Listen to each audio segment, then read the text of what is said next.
Well, thank you for joining me for episode number 5 of our journey through the scriptures. Today we land on the story of Jacob in the Bible. You know, I'm going to title this message today, The Truth About Deception.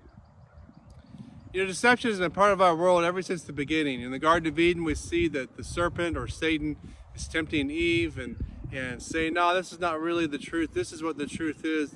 He's distorting the truth and trying to manipulate someone else. And so ever since then, we see that's been part of our world. You know, lying and deception has become a real science in psychology as people studied, you know, what makes people lie or what are signs of people lying. In fact, there's a book by Dr. Lillian Glass that's called The Body Language of Liars, that she says, if you suspect lying, look for shifts in behavior in 4 different categories. The first is bodily movements. Sometimes when we lie, we get a little squirmish, right? Another is facial expressions. We might make some funny faces, or we're trying to really think about how to cover our tracks with our lies. The third is a tone of voice. Sometimes people go higher, or sometimes people go lower when they're trying to lie. The fourth is content of speech. Obviously, we're making up stories, and we're trying to cover our tracks that way as well. And so there's a lot of things that we do when we are trying to lie. Trying to convince someone, no, this is really what the truth is. And obviously, the motive behind that is very selfish. And so this isn't a foolproof method as we look at these different signs. Obviously, people can do these things and act weird just because they're nervous, right? And by the way, I just wanted to say as well that although lying is a big problem, it is not the main problem. There are reasons why we lie. There are reasons why we distort the truth. And if we can deal with that, then we can help deal with the part of lying, right? And so another thing is just to admit that we've all lied before, and it can be part of our life, unfortunately. But we can do something about it, that there is a lot of hope in the fact that God can help redeem us and help us if lying has been a part of our life or in someone else's life. And so we want to talk today about the story of Jacob and how lying and deception was part of his life from the beginning. Now Jacob, from the birth, he really was someone who was trying to really scheme and do things for his own benefit. At an early age, he began deceiving and trying to find ways to deceive his brother, especially, and others as he got older. In fact, there was one day when Esau, his brother, was famished, and he's like, man, I gotta have something to eat. And Jacob saw this as something he could take advantage of his brother in. So he says, hey, I'll make you some soup, a nice big bowl of soup. You sure look hungry, right? And so I'll make this, but I'll do this for you only if you, in exchange, give me your birthright. Now, that sounds like a weird thing to say, but in those days, especially, a birthright was a huge thing, right? You're giving away something of your inheritance, something of your future. And unfortunately, Esau said, you know, I got to have my soup. I'm so hungry. And so, yeah, whatever. I'll deal with that another time. Now, there's something to be said about that, obviously, as well. Esau was so fixated on immediate gratification that he didn't want to even think about what that would cost him later on in life, and it cost him dearly, right? And so as Jacob got older, he also got into some other trouble. When it came time for his father, who was very elderly, when he was about to die, it was a time when the father passes on the blessings to his children. And this was about to happen, and the mother and Jacob knew it. And so when the father said, hey, I want to pass on my blessing, go get me something to eat. And so the mother kind of said to Jacob, hey, let's deceive your dad. And Jacob's like, okay, let's do it. And so right then the mother and Jacob stole that blessing from the brother because they deceived the father into thinking that the older brother was him. And that's kind of a crazy story, right? Yeah, that's some major family dysfunction going on there. And as a result of that, in Genesis 27:36, Esau said, isn't he rightly named Jacob? This is the second time he has taken advantage of me. He took my birthright, and now he's taken my blessing. Again, he's saying that because his name means deceiver. he also did some more scheming and trickery with his uncle Laban. But, the saying goes, what comes around goes around, and so that's what happened with Jacob. Jacob had to spend many, many years because Laban, his uncle, played some tricks on him as well. So that cost him many years of serving his uncle there. But something happened, something transpired as Jacob got older. He had an encounter with God, an encounter with his brother years later that really changed his life. So what was God saying about Jacob up until this point? Isaiah 41:14 says, God says, though you are a lowly worm, O Jacob, don't be afraid, people of Israel, for I will help you.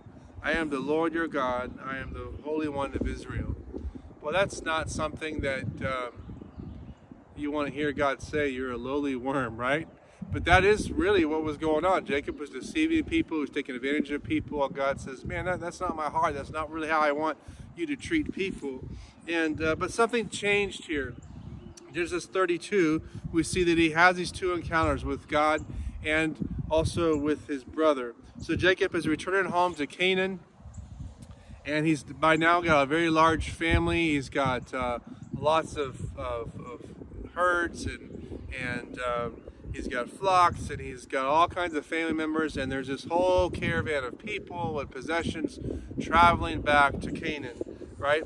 And so on that trip, he gets news that his brother is coming to meet him. Now, he's terrified of this. He hasn't seen his brother in years, and he just knows his brother is coming to take advantage of him. And he is just like, I don't know if I'm going to live. So what he does is he sends his family ahead because he wants to make sure they're protected. And that's something of responsibility, thankfully, that he does. And he, in the meantime, stays back. And he also sends gifts ahead. So when his brother is coming with his caravan to meet him, those people are saying, hey, your brother is giving you this and this and this. And so he's trying to appease his brother, and hopefully, by the time his brother sees him, he'll be all right. Oh, let's forget about it. No, it's okay. So he's in that time when he's just waiting for his brother to come.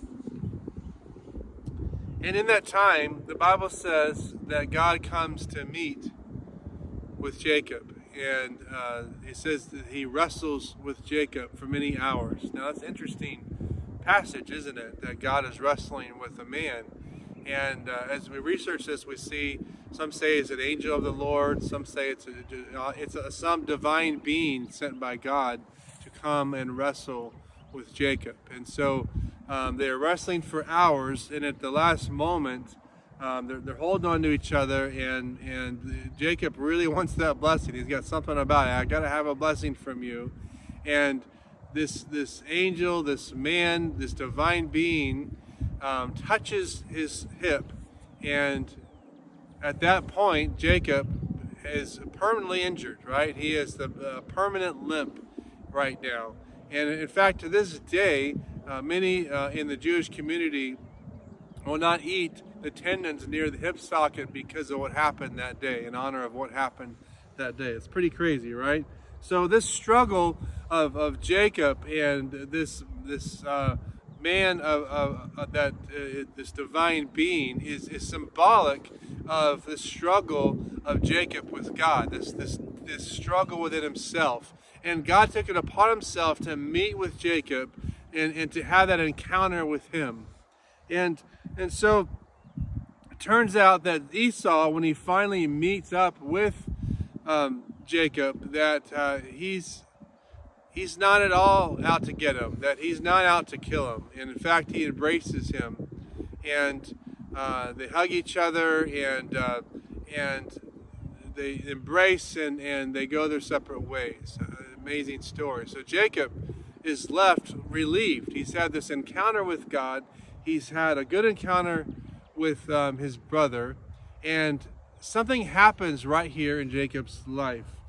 And he's a changed man. We see here right after that in Genesis 35:2, he catches up with his family, and he says to them, so Jacob told everyone in his household, get rid of all your pagan idols, purify yourselves, and put on clean clothing. We are now going to Bethel, where I will build an altar to the God who answered my prayers when I was in distress. He has been with me wherever I have gone. So Jacob is a changed man. He's had this encounter with God. He's had good fortune in his life with his brother here. And he's realized, God has really been with me all of my life. And that's something that we can find, when we're in the middle of a tragedy or problem, it's hard to see where God is. As we look back over that time, we can see, yeah, God was there doing this and doing that, and he was part of my life in those times. And so I would encourage you to just see where God is at work around you. And right after, a few verses after that, in Genesis 35:10 and 11, this is what God says about Jacob. Your name is Jacob, but you will no longer be called Jacob. From now on, your name will be Israel. So God renamed him Israel. Then God said, I am El Shaddai, God Almighty. Be fruitful and multiply. You will become a great nation, even many nations. Kings will be among your descendants. So God changes his name from Jacob the deceiver to Israel, which means God fights. And so he's got this encounter with God that changed his life. Now I want to wrap this up real quick and just say, if you've had a history of lying, or you know someone that does, man, there's hope right here in this, right? And it's just an amazing story, once again, of the redemption plan of God. And you see this all throughout scriptures and many, many stories, how over and over and over people blow it. They do crazy things.